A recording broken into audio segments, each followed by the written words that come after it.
recording so I don't forget.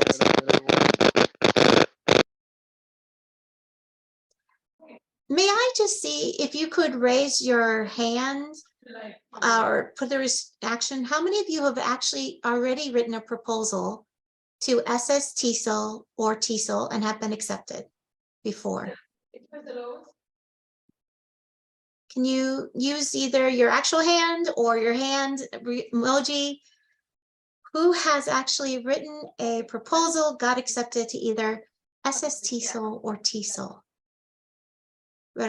Thank you. Hello, Christy. Sorry. Hello, Renuka. Thank you. I know she's done both. Thank you. How about anyone else? Sorry, I don't want to turn on my video. I'm so messy today. You know that I'm working, that tomorrow morning I'm going to see my I understand, Renuka. Grandchildren. I gotcha. All right. I am going to ask you to mute, please, Renuka, for just right now. Okay. What about the rest of you? Has anyone else submitted a proposal before or presented before for SS TESOL or TESOL? Yay! Which one? I'm so, I believe it's the SS TESOL. I presented, but I did not write the proposal. That my partner did that. Okay, perfect. Aloe, what did you present at TESOL or SS TESOL?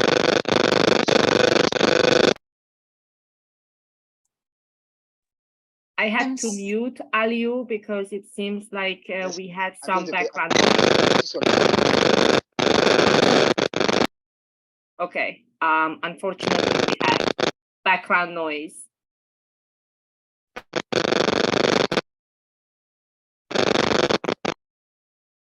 Aliu, would you please use the chat? That would be great because we're having a hard time hearing you. Would you please be so kind as use the chat? Anush, how about you? Anusha, have you ever presented? No, this is my first time trying to attempt to learn how to write proposal, but I'm not sure. Okay, well, I'm glad. Welcome. And Aliu, thank you. So you presented at TESOL, so another person who's got some experience. Fantastic. How about you, Andre? Have you presented before? No, this is the first time I'm joining this. Well, what excellent. Welcome, welcome. And how about you, Sarah? No, I haven't presented. Perfect. And Salita, how about you? No, I haven't, but I was in TESOL conference in Portland this year. Okay. And one of the reasons I'm in this meeting today is because I want to learn how to do it, and also because I want my colleagues also to write a proposal this year. Thank you. Fantastic. Well, this is great. So we have a nice mix of people who have written proposals before and people who haven't. So this format tonight is going to actually be 3 parts. We're going to have Andrea start us off to tell us a little bit about SS TESOL. Then Dr. Leontes, or Dr. John, is going to give us some examples of SS TESOL slides, all right, and what to do. The reason we're suggesting both conferences is that SS TESOL is a virtual conference in the fall. So from Cabo Verde, you can come join us too, you and your colleagues. The cost is much cheaper than international TESOL as well. And then we're going to talk about TESOL. TESOL will be held in Tampa this year. And that is part of the reason why we were trying to get everybody from across the state of Florida and around the world to get more familiar to maybe using SS TESOL as a practice ground and then presenting at TESOL live. So we will break this part into 3 parts. Information about SS TESOL, proposal, give you some examples. Then we'll talk about TESOL, give you another example or so, and then we're going to put you on breakout rooms. We'll mix experience with non-experienced people so that we can brainstorm with each other and come up with some ideas that might work for both conferences. Right. And then at the end of the night, while you're in your breakout rooms, if you decide you really like an idea, working with somebody, make sure you get their contact information. So then that way you can continue the collaboration. If by chance you didn't get that person's contact information, maybe put your emails in the chat. And then that way later on, since this is a recording and the chat won't be recorded, I can take the information from the chat and send out, if you send me an email saying, oh, I wanted to talk with somebody, I forgot their email, and we can hook you up with your partners. Collaborate continues. All right, so we're going to start. Welcome, Lorena. Hi. And Lorena, have you presented at either SS TESOL or TESOL before? I have in last year, but I wanted to learn more about now the big conference. Perfect. And are you from Florida, Lorena? Are you joining us from Florida or from someplace else? I am in Argentina. Excellent. This is actually an international webinar. Yay! Perfect. Just what TESOL is all about. So let me share the screen with you. I'm sorry? And SS TESOL. Yes, excuse me. I'm sorry. SS TESOL is all about too. All right. So let me share the screen with the slides. And Andrea, you will start us, please. And slideshow. And let me go back one. Okay, Andrea, would you mind? Thank I'll control the you. slides for you. Thank you so much. Hi, everybody. Welcome to this webinar. It is our pleasure to welcome you. We decided to present these webinars as part of Sunshine State TESOL and TESOL to help you prepare for these conferences and hopefully help you establish connections, collaborations to help you with your professional development. Today, we are going to talk about how to write a proposal, but also our hope is that hopefully you will collaborate with each other, and we are going to explain why collaboration should be such a great idea. And these are the objectives. So we want you to collaborate on a topic and hopefully develop this topic into a proposal, abstract, summary for TESOL and SS TESOL. And then we are going to talk about also how to write a proposal, a successful proposal for SS TESOL or TESOL. We also will discuss questions such as why was my proposal not accepted, because this is a question that I often get from writers. So in terms of Sunshine State TESOL, as I am the president this year, I oversee the conference. And this year we have a virtual conference with 12 strands. I highly recommend this conference because it has a high acceptance rate. However, I would like to provide some background knowledge on this conference is particularly for practitioners. So please make sure that you craft your proposal in such a way that it has practical implications. That being said, we do have various presentation types. We have workshops, we have research paper presentations, and we also have practice-oriented presentations. So you might wonder, what is the definition, or what is the difference between a workshop and a research presentation? Typically, a workshop tends to engage in activities. So it's a how-to demonstration, if you will. And a presentation is more than an information session. You can talk about a practice-oriented presentation or a research-oriented presentation. So these are we don't have, for instance, posters this year. So just be aware of the presentation formats. As I mentioned earlier, the nature of this conference is more practice-oriented conference. We have 12 strands. Many of the strands relate to intercultural communication, advocacy. I'm looking at the conference submission form, K-12, dual language education, EFL teaching, English for academic purposes, intensive English program, teacher education is its own strand, intercultural communication and global competency, learner autonomy has its own strand this year. Teaching in a time of war, we created this new strand because the unfortunate developments that we are facing in Eastern Europe.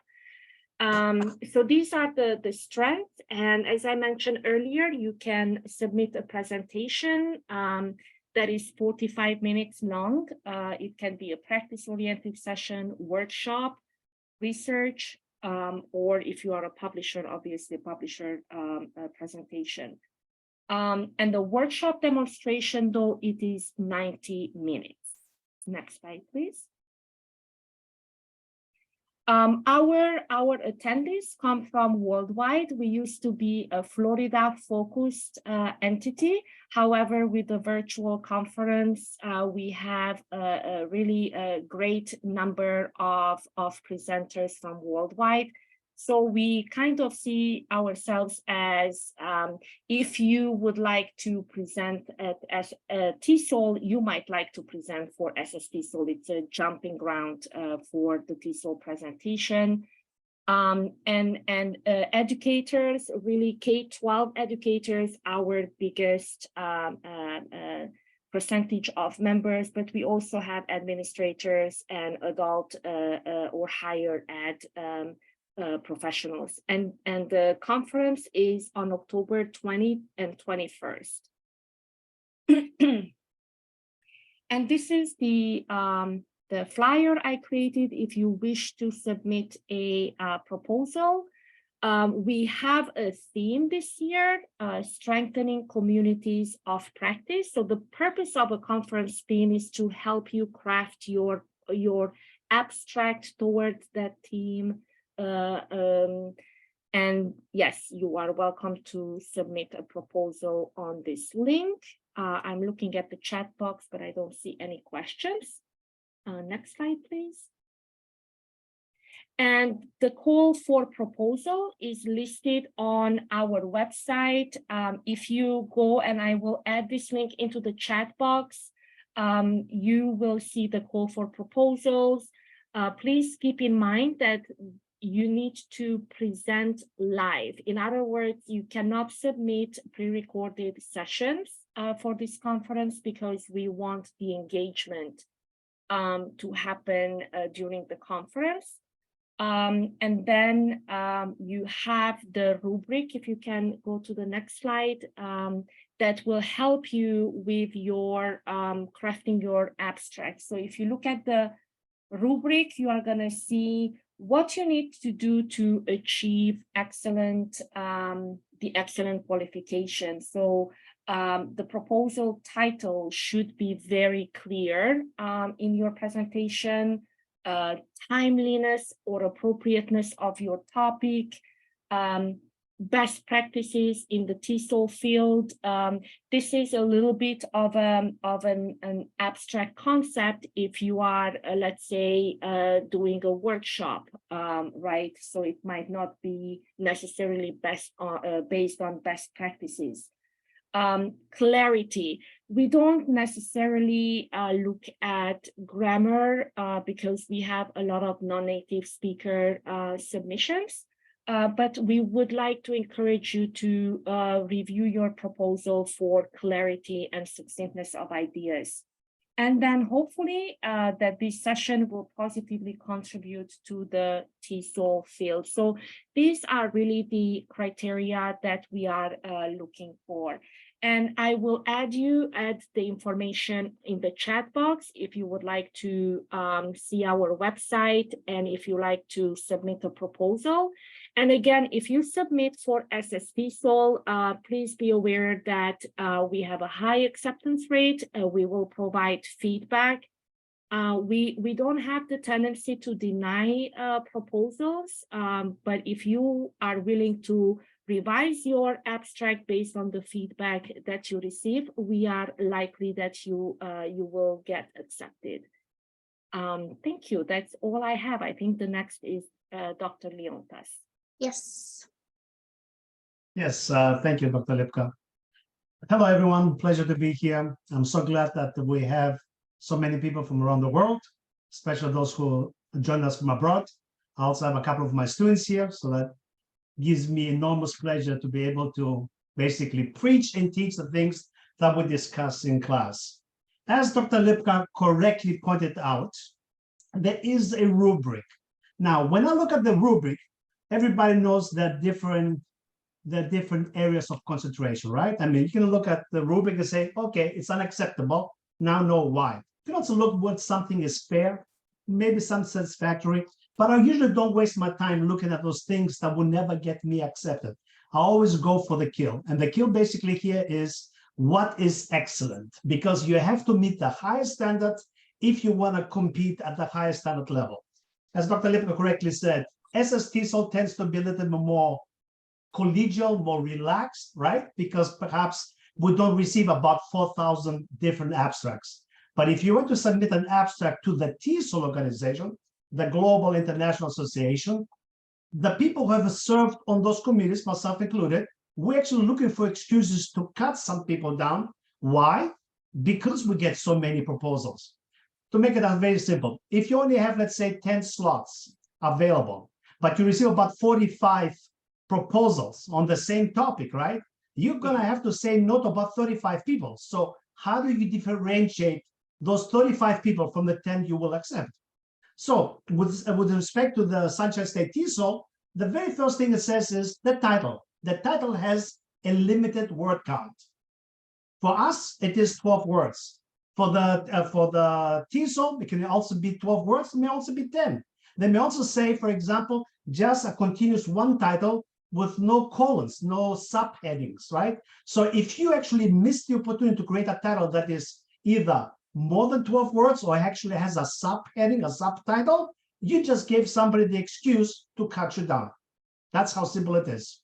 Then it also says in there, has the proposal topic timely? Is the proposal timely or appropriate? You have to look at the theme, right? I mean, when the executive committee came together to decide what is the theme, they didn't just pick up a topic or a theme out of thin air. They really spent a lot of time saying, hey, what is it we want to focus this year?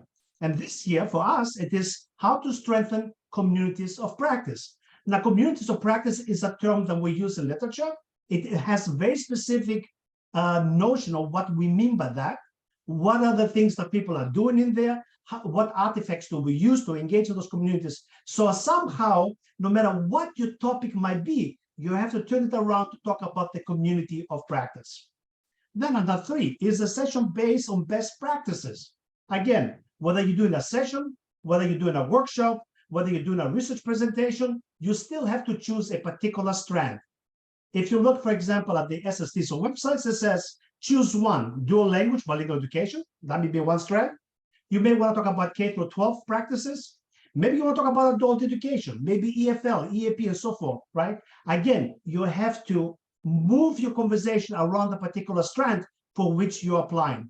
And then, of course, lastly, you have to think about your presentation type, whether it's a practice-based orientation session, whether it's a demonstration or workshop, whether it's a paper or just a research presentation. And of course, the abstract there has to be 100 words. Now, that doesn't mean that you write 10 words and expect to be accepted. If it is 100 words, I always tell my students, and I'm telling you today publicly, you need to really approach that 100 words, right? Now, if you get stuck at 75 or 80, that's fine too. But you should not be writing 30 words when somebody's expecting to see a 100. Even the proposal says 300 words. You should not be submitting 100 words when people expect 300. Because if you cannot really formulate your ideas, what it is you will be talking for 45 minutes, which is extremely, extremely generous for SSTESOL. Most conferences you get lucky if you get 15 minutes, 15 to 20 minutes, and then the next person will come in. With SSTESOL, because we are more collegial, we are more like family-oriented conference, we allow each other to talk a lot more. And therefore, we're not so stringent when it comes to those things. Next slide, please. So the question now is, how easy is all this stuff that you're telling us, Dr. Leontas? If you ask me, I will tell you it's as easy as American apple pie. It's as easy as ABCs, as easy as 1, 2, 3. And no, there are no samples there that for sale. You get them today wholesale. You buy one, you get 3 what you call samples. Next slide, please. Look at the slide, for example, that I proposed back in 2017 to the Sunshine State TESOL. Back then, the theme was Know Your Players and Master Your Game. Look at my title. Let's set the world on fire. Normally, the idiomatic expression is not let's set the world on fire. It's he will not set Thames on fire, right? It's the river in England, right?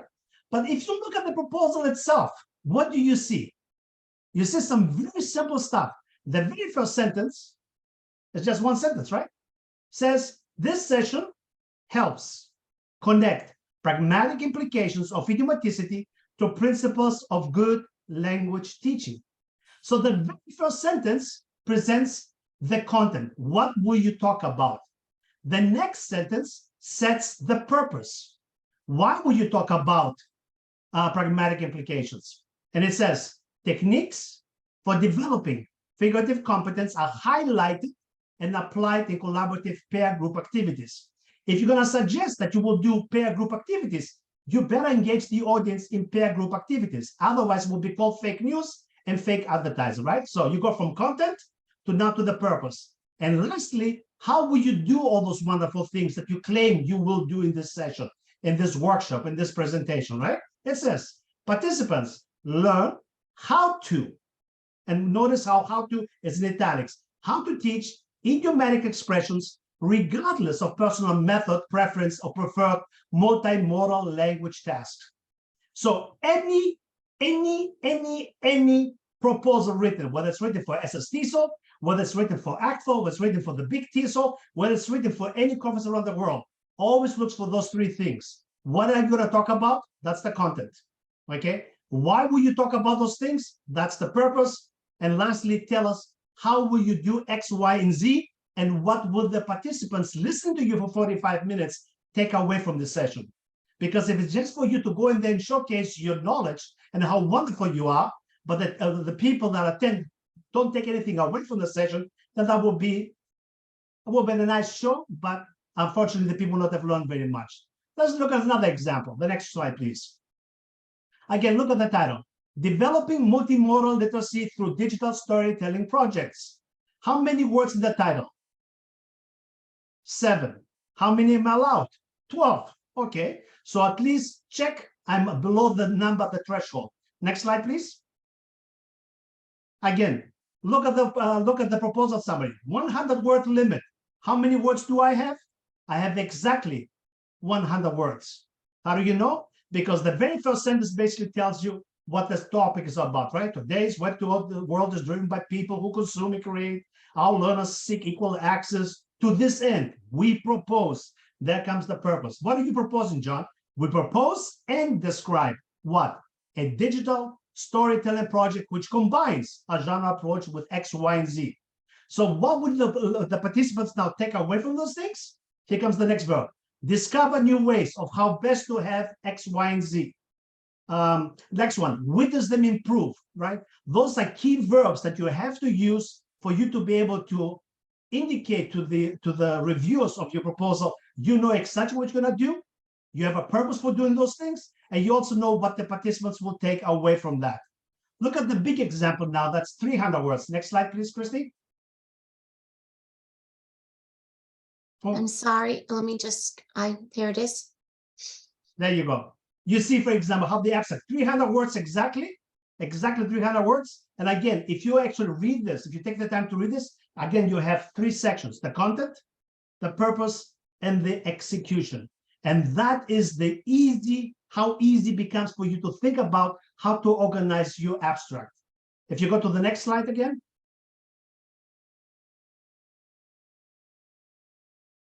Oops. Dr. Leontis, we couldn't do all the slides, so this is where Andrea ticks in. She has another example. All right. Take it away, Dr. Lipka.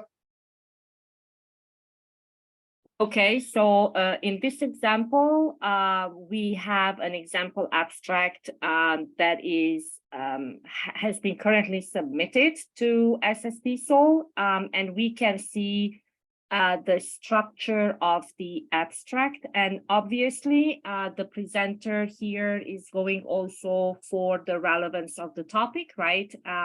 GPT, AI are very hot topics in conferences. However, as Dr. Leontas mentioned, don't go necessarily for fashion. What is in fashion? If we have several proposals in the same topic, we will have to unfortunately eliminate, right? But it can, this abstract introduces the main topic, and it relates it in this context for culturally responsive teaching. And again, if you have not attended conferences, you probably don't know this information, but there are not many proposals written for intercultural communication and culturally responsive pedagogies. So it is a nice connection to other topics. So probably this abstract would be palatable to the Sunshine State TESOL conference this year, based on the topic and the relevancy of the topic. Excuse me, Dr. Lipka, as Dr. Leontis was pointing out, here's your 1, 2, 3. 1, 2, and then the 3. All right. Dr. Lipka, will you please continue? Yes, so this is another example from this year's conference submissions that we have. So this is a post-process writing exercise.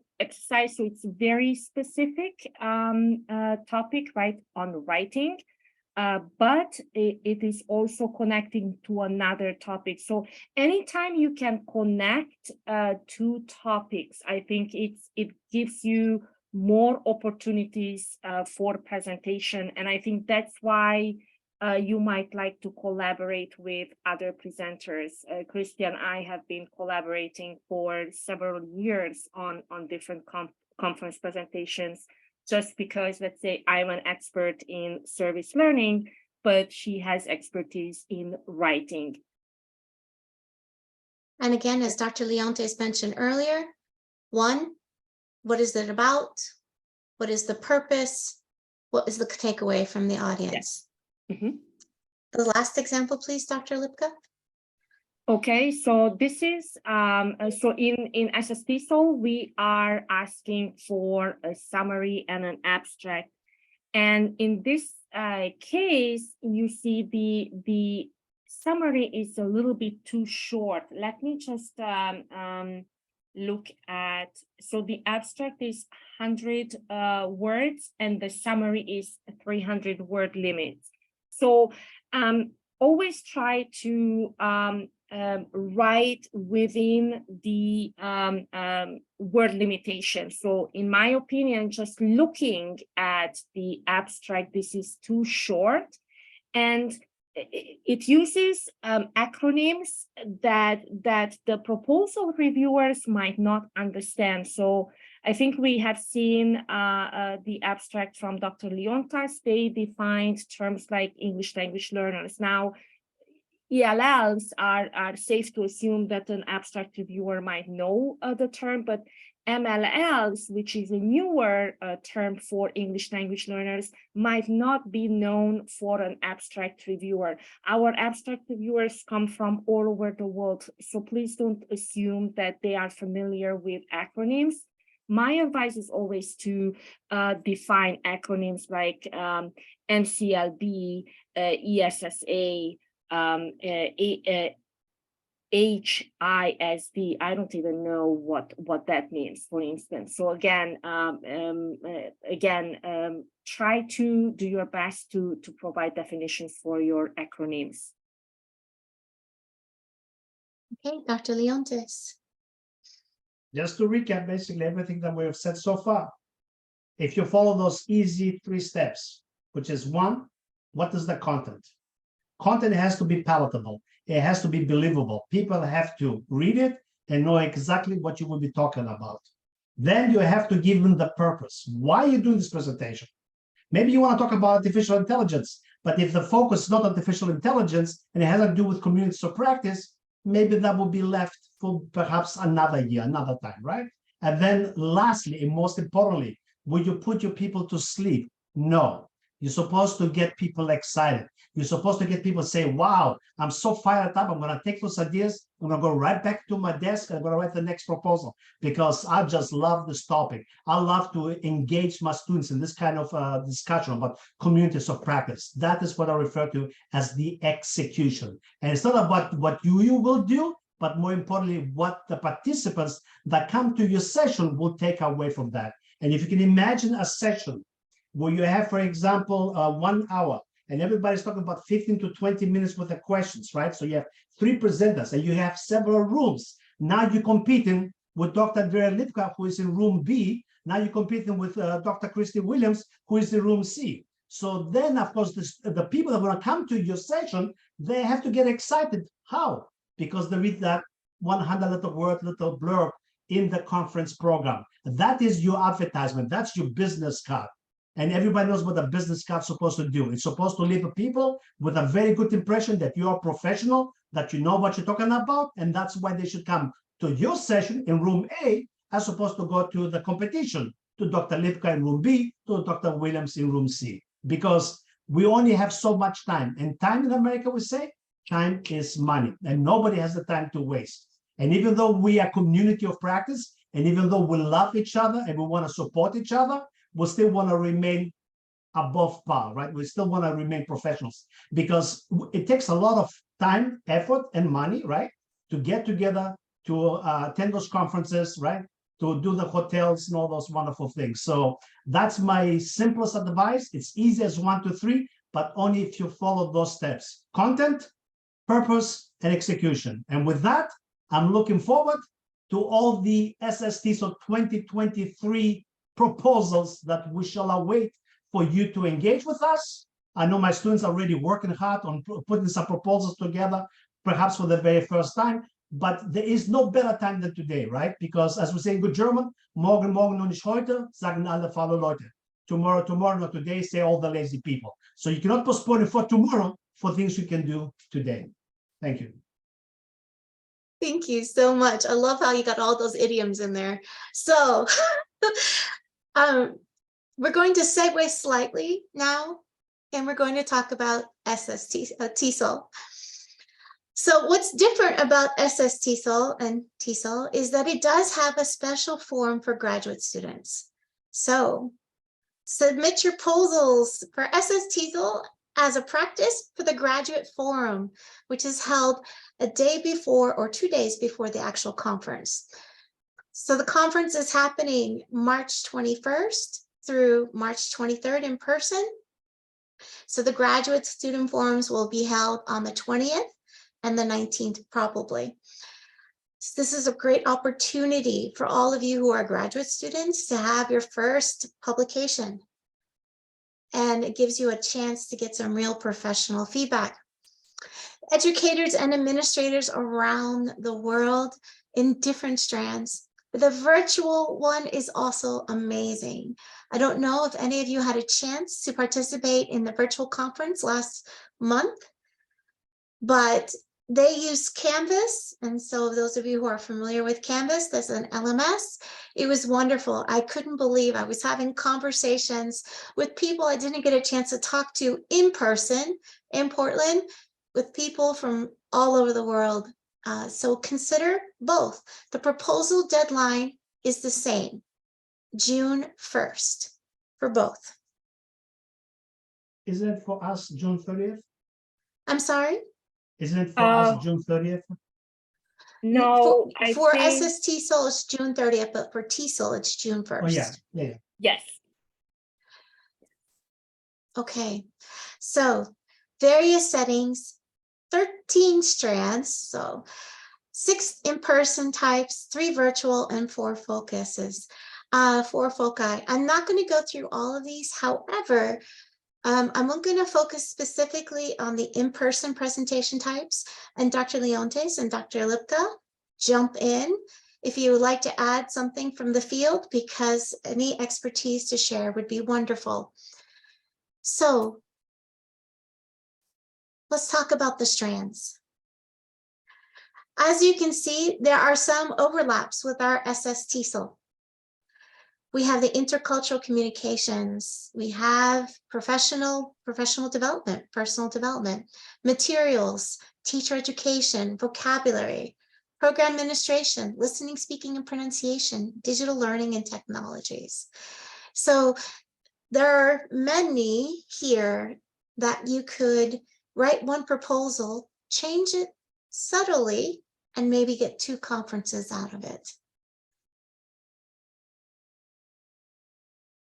Here are the possibilities for TESOL, the in-person one.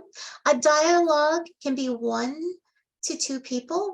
As most, they suggest no more than 3 for 45 minutes. A panel can be up to 5, and that's usually an hour and 45 minutes. A poster is an actual poster presentation.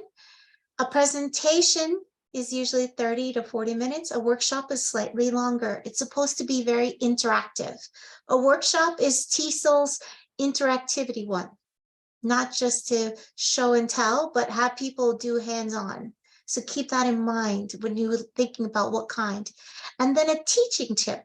This is a 20-minute, quick, successful, something that has worked really well, and you cannot wait to share it with other people. And it's a wonderful way to get your feet wet in this kind of situation. It's very interesting. You get a wide audience. And since it is successful practices, many of the questions then are related to implementation and success rates of said practices. What's different, or I should say similar in summing things out, is conference theme.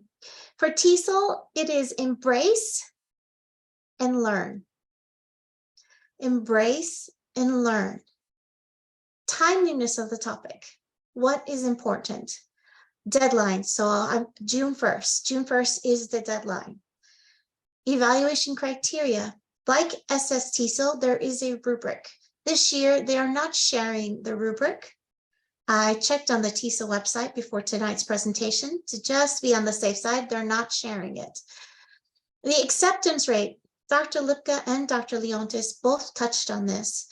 It can depend on the quality of your proposal. If there are multiple on the same topic, they will only choose the ones that get the most score in the evaluation rubric. I have clicked here for you. This is what the worksheet looks like. It goes step by step, and it gives you some suggestions. And what do they mean by practice, research, conceptual, and policy? It gives you the time. So again, you have a chance to see them all. And if you considered a grant, and then how many people do you think? Now that's something SSTESOL doesn't ask you because it is a virtual setting. This is in person. So this has to do with rooms, the size of the rooms that they will be offering. And then here, the title is 10 words. So SSTESOL is 12, TESOL is 10. 50 words for the abstract, as Dr. Leonte says, that's your ticket to get people to come see you and not other presenters happening at the same time. Since some of you have been to TESOL, you do know there are many presentations happening simultaneously throughout the days of the conference. So that abstract is what gets people into your presentation or into whatever you are talking about. Here is the 300 words session description. It gives you clear guidance and then any citations you want to have. I've linked this in the, I'm so sorry, please forgive me for a minute. I need to open up the tab that has it. Oops. Okay, 1 second here. Let me stop sharing for 1 second, please. I'm so not used to doing Zoom.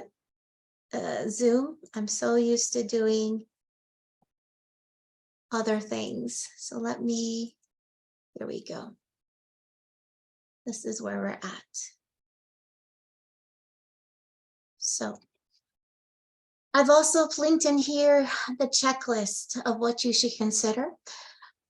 In including of this recording, we will also send the slide deck, or the slide deck will be available as well with all the hyperlinks if you would like said information. Dr. Lipka or Dr. Leontes, do you want to jump in here and add anything before we go to the next part? No, just the key point I noticed on the big TESOL, when it talked about the titles, 10 words, it also said there's a guidance that says, please check the formatting. There's a special formatting, which I think is, if you read it very carefully, I think it says no subheadings, no columns, just basically 10 words maximum title. It also talks about punctuation. Correct. It also talks about what punctuation is not acceptable. Is there a question in the chat? Yes, we can make that happen. We can definitely make that happen. So this is what TESOL suggests. The abstract should have no citations and nothing related to the presenter. Correct. It should highlight, just like Dr. Leontes talked about, the 1, 2, and 3. It should highlight what are the takeaways. What's the purpose? What is your audience going to learn in that abstract? Why you instead of someone else? Please note that in the proposal description, there should also be nothing to indicate who you are. But it's, again, purpose, evidence from the field. So here, Big TESOL really wants to know, are you current with your knowledge and your research? They want to know that. Right. That will disclude you if you do not show that. Outlines with your activities. How are you going to engage your audience? What is that going to look like? And who is the target audience? With so many people attending, who do you think will be there? So I wanted to show you an example. This was my proposal with a USF graduate student, Umi Saeed. We were talking about perusal, but we cannot talk about the specific tool type in the title or what exactly it is in the abstract, because then we would be disqualified. It would seem like we were promoting it and we wanted to show how it can be utilized, not to promote the actual tool. So please keep that in mind. It is our title and what this audience will learn from. So we'd like to take the time now to give you a chance to collaborate. We're going to put you on breakout rooms, and I'm going to ask Andrea if you can help me with that while I put some of the links from the presentation in the chat box. Everyone, in these breakout rooms, we're going to do our best to mix you with people who have submitted proposals and have been accepted before with those who haven't. Really take time to pay attention and listen to each other. We're going to give you 25 minutes in this collaboration time to really start thinking about which conference or both, what kind of strand, where could you flush out some ideas? And at the end of that 25 minutes, if you find somebody that you really would like to further collaborate with, make sure you get their contact information. Please be considerate. So again, these are the directions to think about: which conference, which strands, flesh out the ideas, start collaborating and decide who you'd like to continue with in the future. So I'm going to stop Christy, sharing. Yes. Yeah, I am, only you can create the breakout rooms, sorry. Okay. So then if you wouldn't mind putting in the links, I will take Sure. care of the breakout rooms. Just 1 second, please, everyone.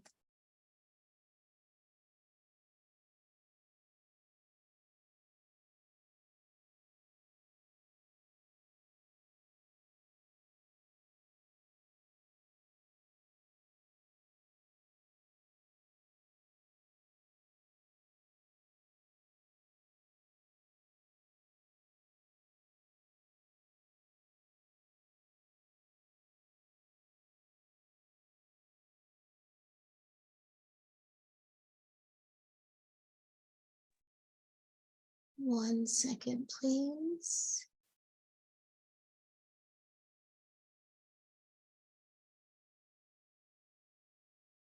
That did not work.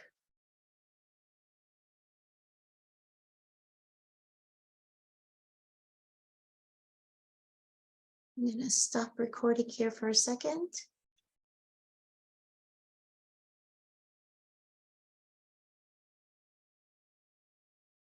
Andrea, could you please stop the recording? Because when we go into the breakout room,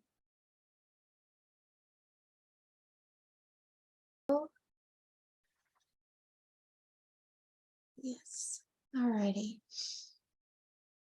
All right, everyone, here is the whiteboard. I'm going to mute myself since we're all in one big group. Start putting ideas here. You all have access to this whiteboard. If you're interested in working on a SSTSO,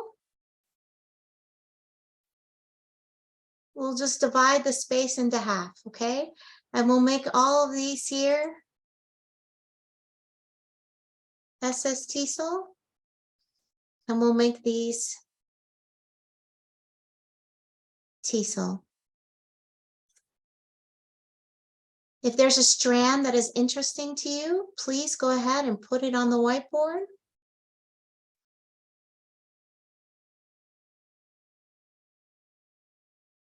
All right, put some ideas here.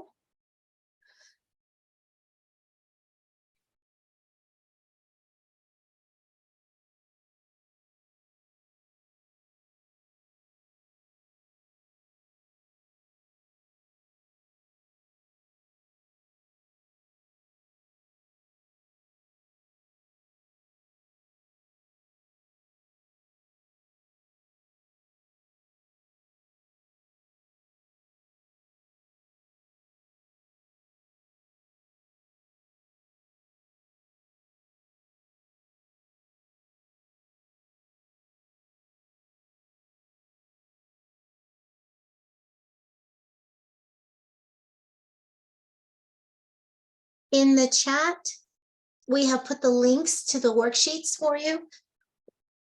So please, those of you who asked for the links, it's there. Okay, so we have somebody interested in digital storytelling, reading. If you're interested in both, put it right here in the bottom.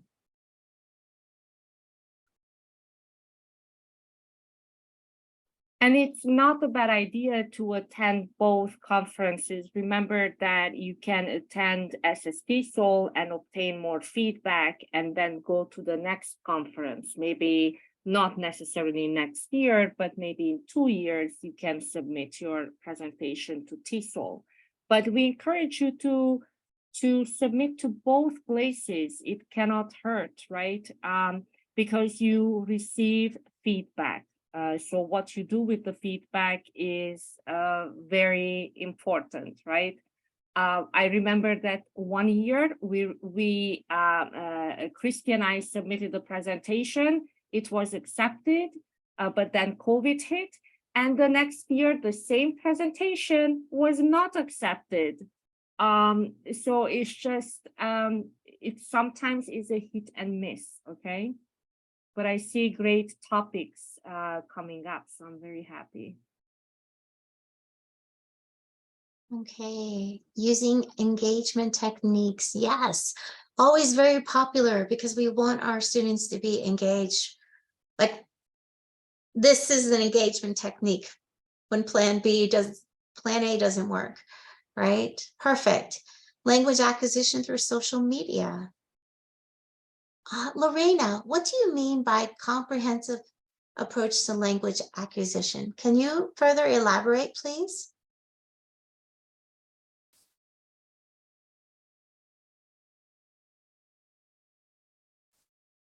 Okay, great. Thank you for typing more.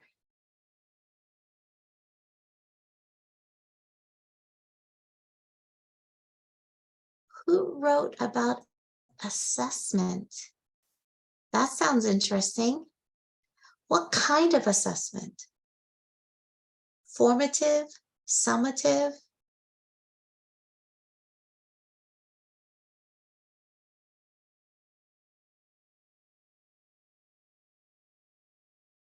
Formative assessment. Nice. Language act through story base. Huh, Lorena, that sounds very interesting.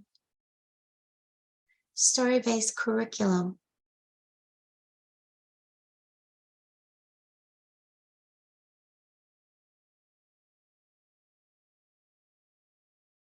Interactive. Collaborative, okay? I'm just moving it just so there's more space, that's all.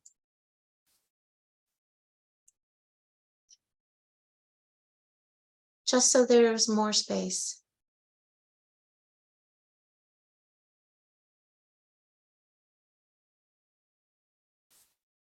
Mutsa, I hope I pronounced your first name correctly. Keep going.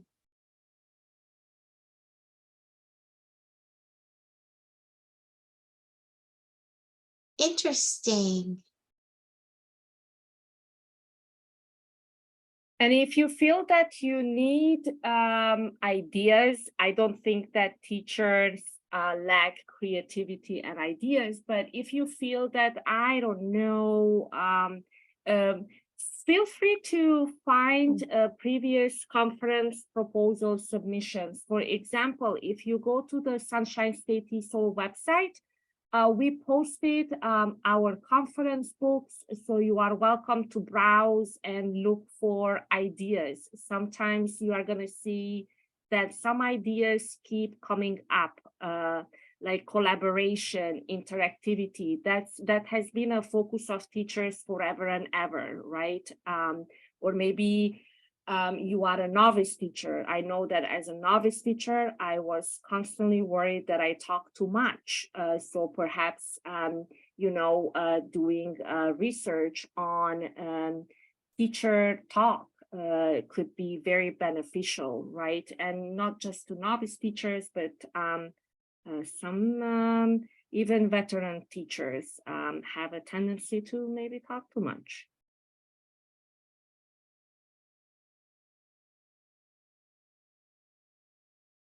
Anusha, I put a copy of the whiteboard.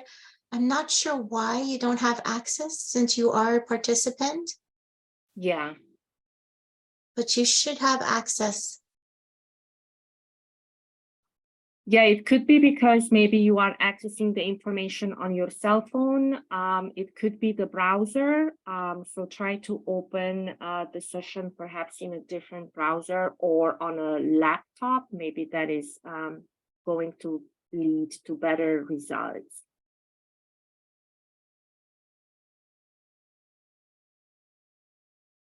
Through the current curriculum, digital storytelling. Nice. I see some connections here, Lorena, with this person and this person. Sounds like you might be able to come up with some ideas. And that is the whole purpose, that think about if you are collaborating and you are doing activities that are across countries, you probably raise the attention of TESOL, right? So just think about your collaboration strategically, right? Plus, if we collaborate with 2 other people, each of us can submit perhaps a different additional proposal. So again, the rate of acceptance will be higher, right? So I think this is something that's very interesting. Mhm.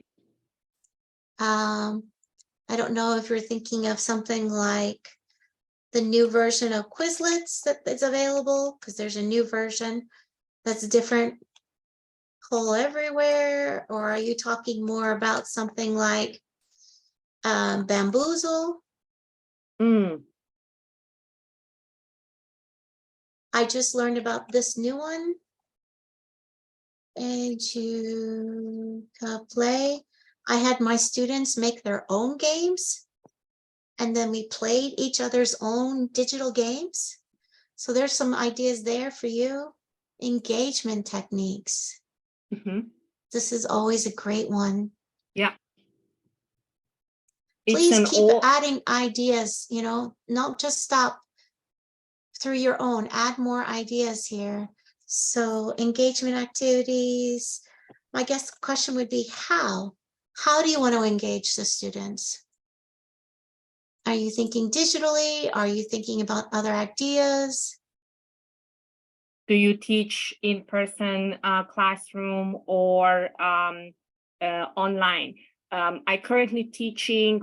I am teaching online asynchronous classes, so I am highly interested in making sure that my classes, my ASOL classes, are very interactive. So that would be my focus. But I like what I see. I see intercultural communicative competence in EFL classrooms in Indonesia. So I would be interested to perhaps do a comparative proposal, compare a class in the US with a class in Indonesia, or maybe even do a collaboration between the 2 classrooms, right? So lots of interesting ideas can emerge from collaborations. Okay, I see multisensory, something. Excuse me, Dr. Lipka, I'm going to interrupt you for 2 seconds. May I ask whoever did the Indonesian one, could you say hello? Yes, hello. Oh, Okay, hi, Andre. Okay. are you a USF student by chance?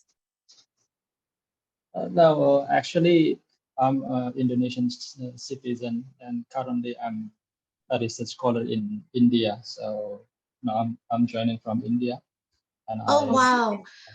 Okay. Yeah. Well, welcome. There's a woman, a USF scholar named Umi Said, and her dissertation is all about this. So if it's okay, Andre, if you put your email in the chat, I'll connect you to her. Maybe you two could create something for the conference, because I was just helping her with some data collection on that. That would be a fantastic collaboration. Yeah, that would And be we are wonderful. also I have happy to already collaborate. written my email. Thank you. Yes, Thank you you. so much. Thank you. And Christy, perhaps, I'm not sure, but we could do maybe a Google Doc collaboration and start brainstorming after the webinar. I don't want the flow of ideas to stop with this webinar. I would like you to actually continue collaboration, continue connecting, and continue developing proposals. The more work we do, I think the better our chances will be to be presenters next year at TESOL and hopefully this year at SSTSOL. I can definitely do that if it's okay, since I have people's email addresses in the Very good. in the chat. If you're okay with that, I was going to submit this picture, but I can also include an email with this Yeah. picture in it for everyone, and then with everyone else's email, and you can continue to collaborate. Is that all right Yeah. with you?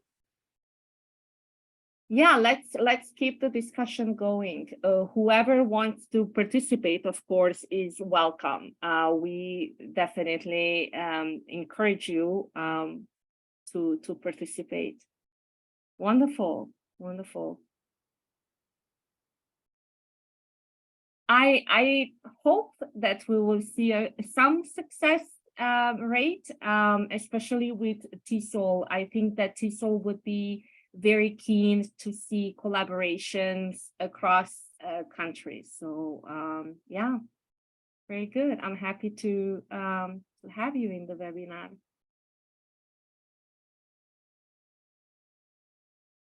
Okay, I'm sorry for the clickety clacking. I'm just responding. Thank you all for answering. I wanted to give you a few minutes. Does anybody have any questions they would like to share or ask while you have such a wide variety of people here to ask? Maybe somebody else besides Dr. Lipka or Dr. Leontes or myself have the answers. I'm going to just stop the whiteboard for right now. Oh, Svetlana, I'm so sorry. Oh, you're more than welcome. We're so happy you're here. We're happy you're here. We're just excited to have everyone here. But yes, do you have any questions? Anything that we can help you answer, or maybe brainstorm ideas, or you are confused about the proposal submission, anything that we can help you with.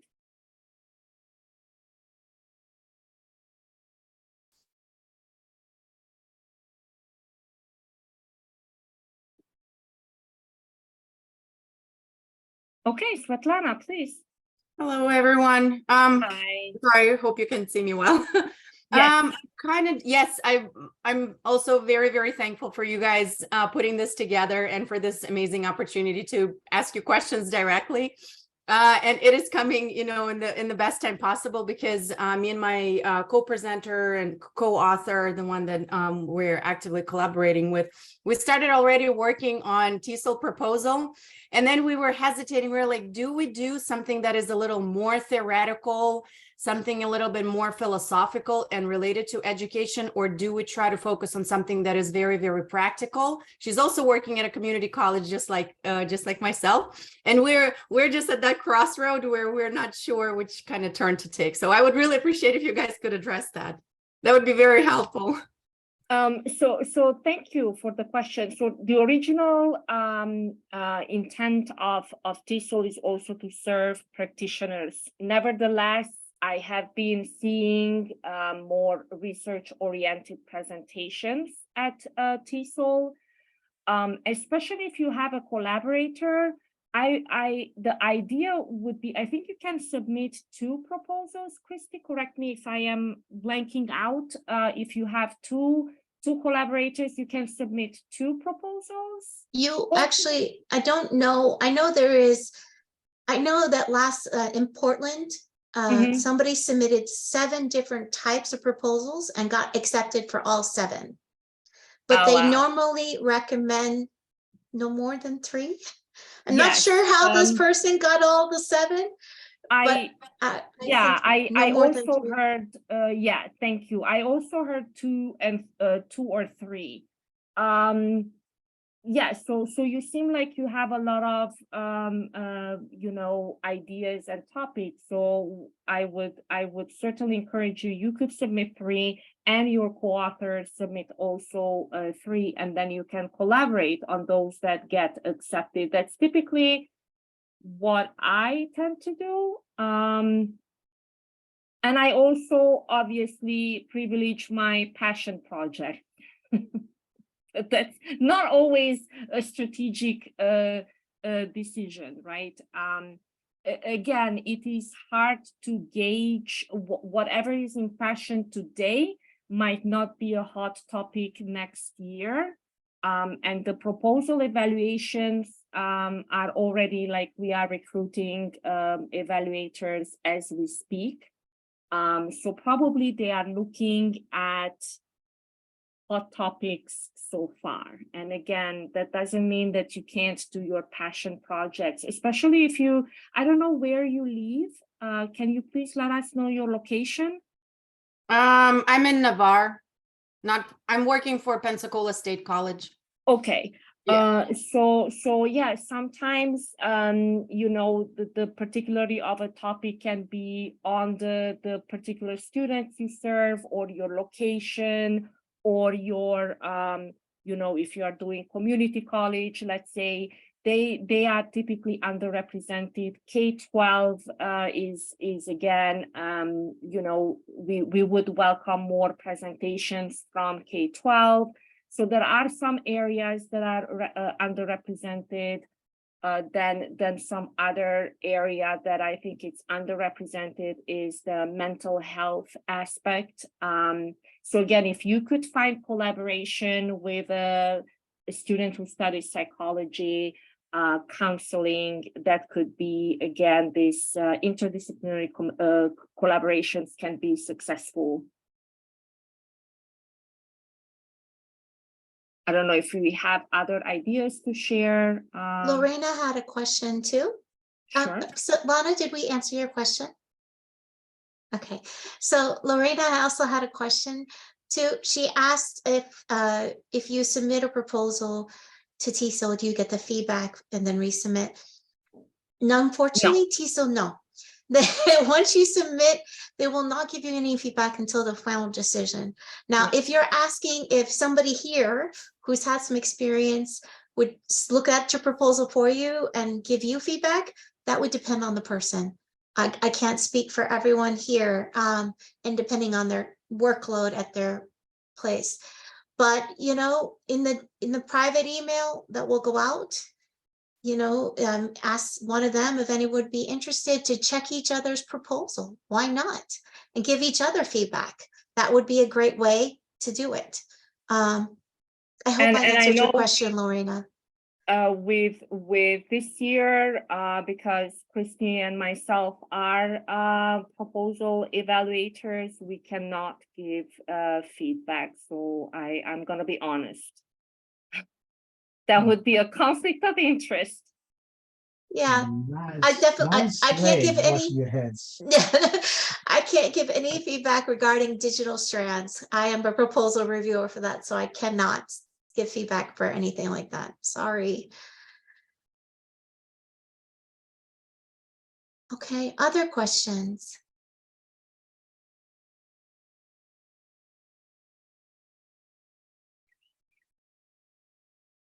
Sorry, hi, I'm gonna speak Lorena. now. So my question has to do with when we submit a proposal for TESOL, do we have to state that we're going to be doing it online or in person when we submit a proposal, or that's the next step? That's a great question. So in the proposal checklist that I sent you in the TESOL workshop, they have a special for the online version. Let me get that link for you and I will put it in the chat. Does that sound okay? I think I posted in the Thank chat. you. For the virtual, there are two different types. Oh, sorry, I must have missed that. Yeah. So there is a way to mention in the and thank you, Svetlana. There is a, yeah, I did not know that there is a different rubric. Yep, just give me a second. I need to find it on the website and I will post it on in just a minute. If there's any other questions, please go ahead and ask. And while you are thinking of questions, please note that some proposals are reviewed by 4 different reviewers, and most of these reviewers are selected based on expertise. So for example, Dr. Leontas would be an expert in teacher education. the science of idiomatics, second language acquisition, right? So these experts that evaluate your proposals, when you are being denied at TESOL, you don't get the opportunity to resubmit. But at SSTSOL, if the reviewers consider that really you can grow on your topic, they will allow you to resubmit. Again, as Dr. Leontas mentioned, SSTSOL conference is more of a professional development opportunity, as opposed to TESOL that's about networking and showcasing your knowledge. So that's the difference between the two organizations. But SSTSOL is an affiliate of TESOL, the global organization.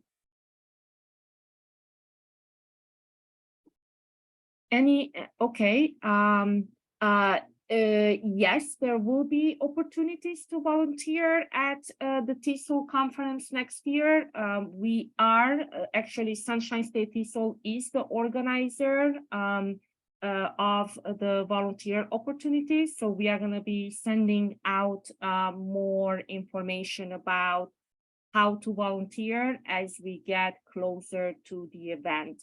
I must say that typically volunteer opportunities extend primarily to local people where the TESOL conference is organized. So for instance, this year, most of the volunteers at the TESOL conference were Portland, people that live around Portland, just FYI. So they have limited opportunities for volunteering for outside non-Portland residents. That being said, we are going to keep this request in mind.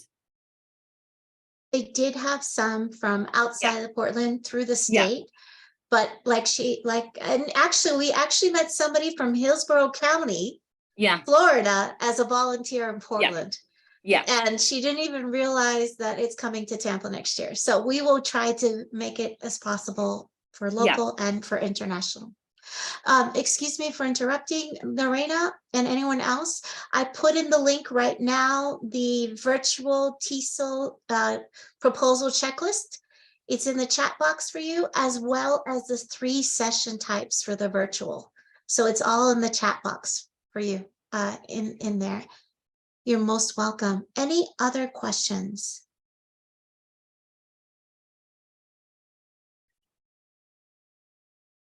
Okay. I'm going to actually close us now and want to say grazie mille a tutti per venire qui con noi stasera. We really appreciate you being here with us. Thank you so much. A million thank yous is what I said in Italian for coming to join us this evening. We've been over an hour. We will make this a presentation and I will submit the slides to you along with these brainstorming ideas in the email that I'll send out probably tomorrow morning, because if I stay any longer on the computer, my kids will start revolting. They've been quiet so far, but I can't guarantee they're going to be quiet much longer.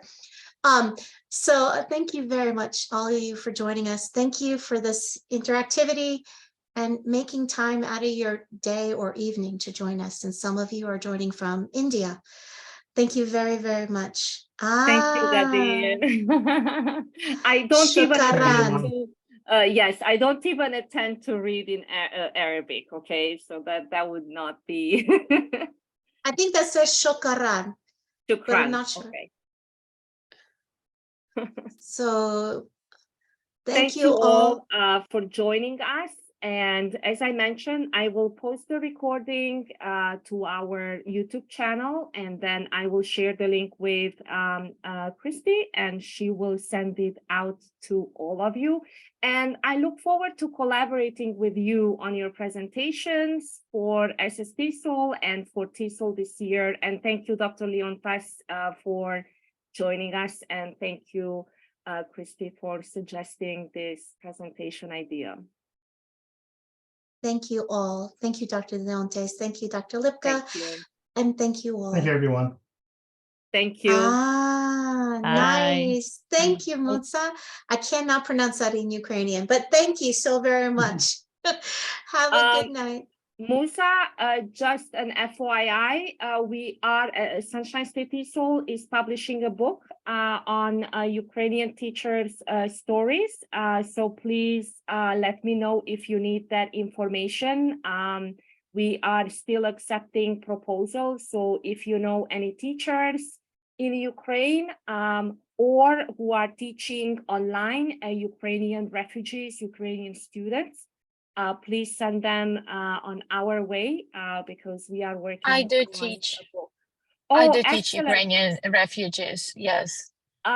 Musa, let me share the link to the book proposal, and then I hope I hear from you. Just bear with me for a second. I apologize for. Yeah, I have people that moved from Ukraine into different Nice. countries all over the world because they had to move out, and now some in Netherlands, some in Yes. in different countries. Yeah, in Germany. Yeah. Yeah, so we are working on an edited book that hopefully gives voices to educators who are teaching in Ukraine or Ukrainians. Let me just post the flyer, the link to the flyer. Thank you very much. Yeah, thank you. Please spread the news.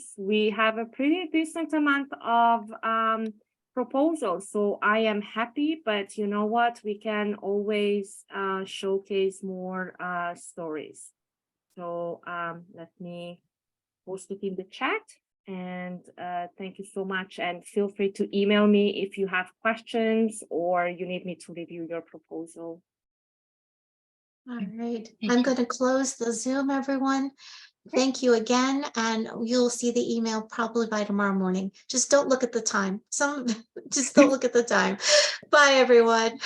Bye. Thank Bye, you everyone. all. It was great having Bye. you. Thank you. Bye. Bye.